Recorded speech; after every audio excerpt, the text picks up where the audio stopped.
The AI video revolution, it's officially here. And the results are genuinely nearly indistinguishable from reality. We aren't talking about fun little experiments anymore. Exactly. We are talking about production-ready tools. They've crossed the threshold. And we're already seeing early adopters generating, millions of views. Isn't that the key? And locking in these really lucrative $10,000 a month recurring brand deals using these new models. The economic activity is very real. Welcome to the deep dive. Our mission today is to, cut through the hype and analyze the core findings from what people are calling the AI video gold rush. Yep. We're comparing the two heavyweights, Right. OpenAI's Sora 2 and Google's Veo 3.1. And our mission is really to understand this pivotal moment we're in, like, why now, not last year? And then we'll map out 3 proven business cases. We're going to detail the paths from $0 to $10,000 a month. We'll also look at the economics of it, which is sort of counterintuitive. Yeah. Why the cost to generate these clips is still incredibly low, but the value you can charge clients is extraordinarily high. And we'll pinpoint which tool, Sora 2 or Veo 3.1, is the clear winner for each specific business goal. That's the strategic differentiator in this whole thing. Okay, so let's unpack that timing. Why is this precise moment the absolute pivotal moment for AI video? Well, the consensus really points to a maturity shift. It's moved from being a curiosity with high variability to a genuinely stable, production-ready tool. So if you were waiting for the quality jump, This is it. This is the jump. what are the main forces driving this sudden opportunity then? I'd say 3 main factors. First, what you could call the engagement explosion. AI videos are just pulling massive numbers on social platforms. Right. Automated YouTube B-roll, viral product demos, and those realistic user-generated content Your clips. second would be the sheer democratization of production. Precisely. You essentially eliminate that entire traditional production pipeline. No cameras, no actors, no big editing teams. Just a prompt. A single, well-crafted text prompt can deliver what looks like studio-level results. All the heavy, time-consuming lifting is just gone. And the third factor is that economic reality we touched on. Low cost, incredibly high client value, and perfect scalability. You can generate hundreds of videos without actually increasing your own workload. So let's talk tools. We've got Sora 2 and Veo 3.1. What are their core identities when you put them head to head? So Sora 2 from OpenAI, it's all about physics-based realism. Okay, realism. Its superpower is the really complex stuff like handling realistic liquid dynamics, spray effects, and object interactions that just feel grounded in reality. The style often looks like raw, iPhone-style handheld footage. But that authenticity, Mm-hmm. it comes with a pretty significant operational limitation, right? We have to flag that. It does. Content restrictions often block clear human faces. So if you try to generate a specific character interacting with a product, the model might just shut down or fall back to a still image, which forces creators to use other tools or models just to handle the character bits. And Google's Veo 3.1 is positioned differently.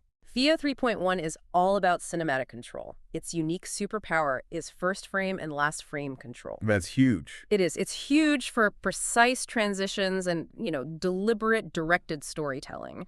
Its output is generally more controlled, more cinematic, and it has much better character flexibility than Sora. Now, the sources mentioned something I found fascinating, these AI video platforms or video agents. This sounds key for actually scaling up. What are they? This is crucial. An AI video agent isn't just a generator, it's a whole unified workflow.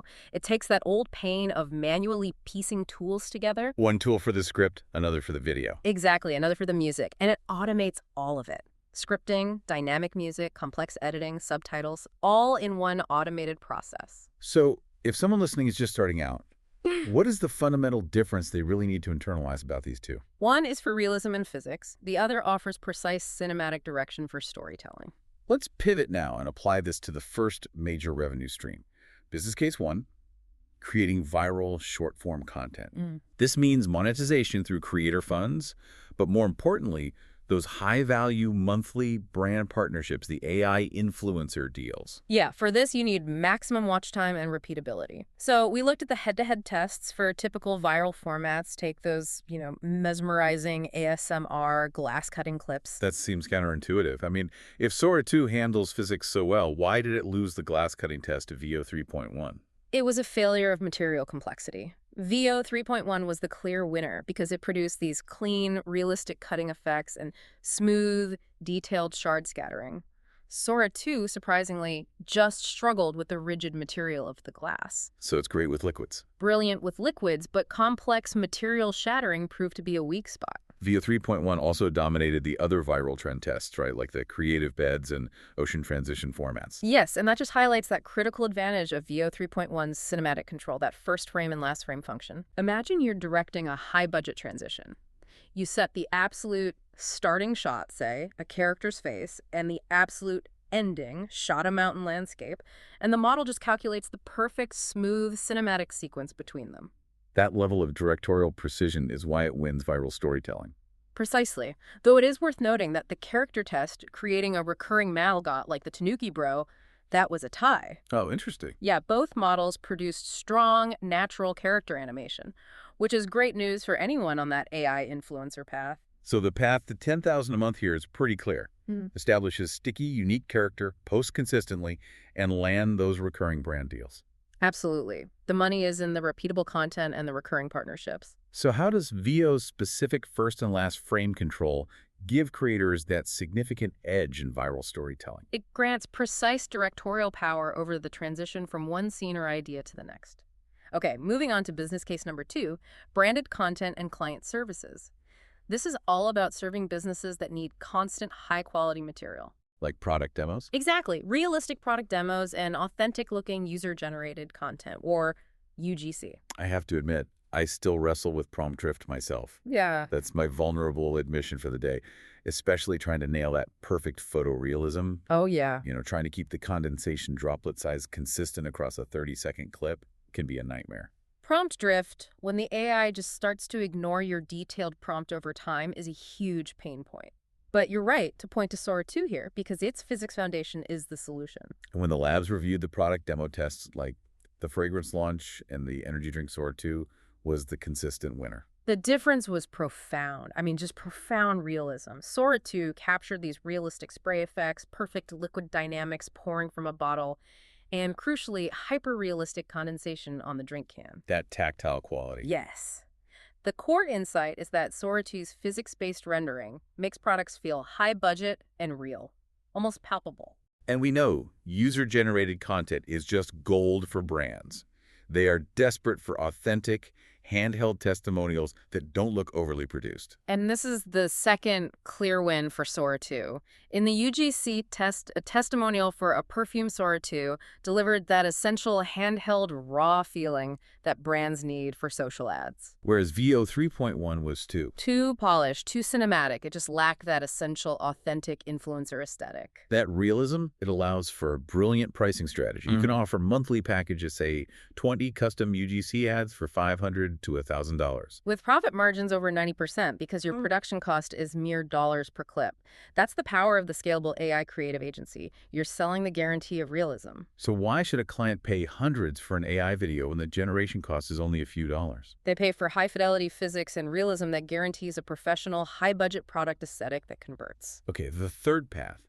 Building profitable faceless YouTube channels. These are your, explainers or educational series that rely entirely on custom visuals to keep viewers engaged. This completely flips the script from the old way, right? The old pain was licensing expensive, generic stock footage that only kind of matched the script. Right. The new AI method is generating custom visuals that match your exact narration, scene by scene. So we looked at the YouTube B-roll test. It covered this complex narrative arc from the Industrial Revolution all the way to creative liberation. That requires coherence. And this is where Veo 3.1 just took decisive control, mainly because of its focus on direction. It produced a complete 2-minute video. The whole thing. The whole thing. Coherent visual storytelling, synchronized narration, smooth transitions, perfect pacing. Veo 3.1 could handle the complete visual arc automatically. That is a game changer. Whoa. I mean, imagine scaling that automatic directorial capability to a massive library of content. It ensures visual flow across a 12-minute video. Sora 2, on the other hand, again, it just struggled. The content restrictions. Content restrictions kicked in. It kept falling back to stills when people were detected, making it totally unsuitable for coherent long-form content. Monetization here comes from AdSense and affiliates. But there is a challenge we need to clarify.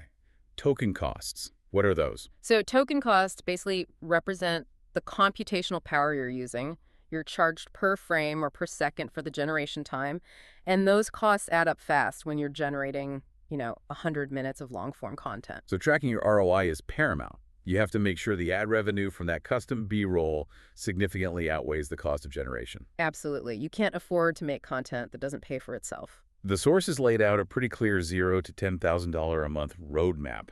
How should someone approach this? Step 1. Pick your lane. You have to base it on risk and speed. The AI creative agency path client services, the fastest income. 30 to 60 days, maybe? Yeah, possibly, because businesses pay up front. The YouTube path is the slowest. It could take 6 to 12 months to hit meaningful AdSense numbers. And step 2 is all about building systems. Yes. Reusable prompt templates, automations built into an AI video agent, and reliable analytics to track what's working. You have to remove the variable human element to scale. So if Veo 3.1 is better for long form, what's the biggest operational challenge in scaling a faceless channel? Managing token costs and ensuring a solid return on investment from that generated custom content. Let's connect this back to the bigger picture. What are the absolute key takeaways from this head-to-head comparison between Sora 2 and Veo 3.1? The key takeaway is simple. There is no single winner. You can't just pick one. Success hinges entirely on strategic model selection. The right tool for the job. The right tool for the specific job you are trying to sell. So if I need physics, liquids, and that product authenticity, I'm choosing Sora 2. Yes. Choose Sora 2 for product physics and authentic UGC realism. It delivers that raw, handheld quality brands are desperately paying for. And if I need control, specific transitions, and that long-form narrative coherence, Then you choose Veo 3.1. For cinematic control, for viral formats, and for faceless YouTube automation. Its directorial precision is invaluable for structured storytelling.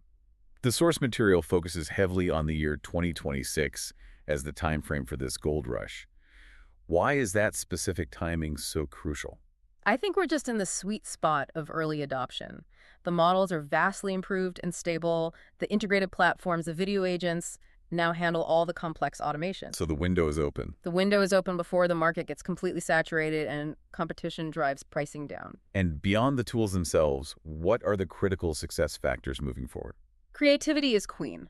The tools are available to everyone, so your unique angle, your sense of humor, your originality, that's what still matters most. You combine that with persistence, experimentation, and leveraging those integrated platforms to automate all the heavy lifting. This deep dive really shows that the barriers to entry they've truly collapsed. The challenge shifts entirely from technical expertise and equipment to just execution and strategic thinking. Absolutely. The models work. The market exists. Now it's just a matter of execution, and that is entirely within your control as the creator. Thank you for joining us for this deep dive into the business of AI video. We hope this map helps you navigate the gold rush intelligently. And we'll leave you with this provocative thought for the week. If AI can flawlessly handle production and editing, how does that fundamentally change the value of human creative input in the next 12 months?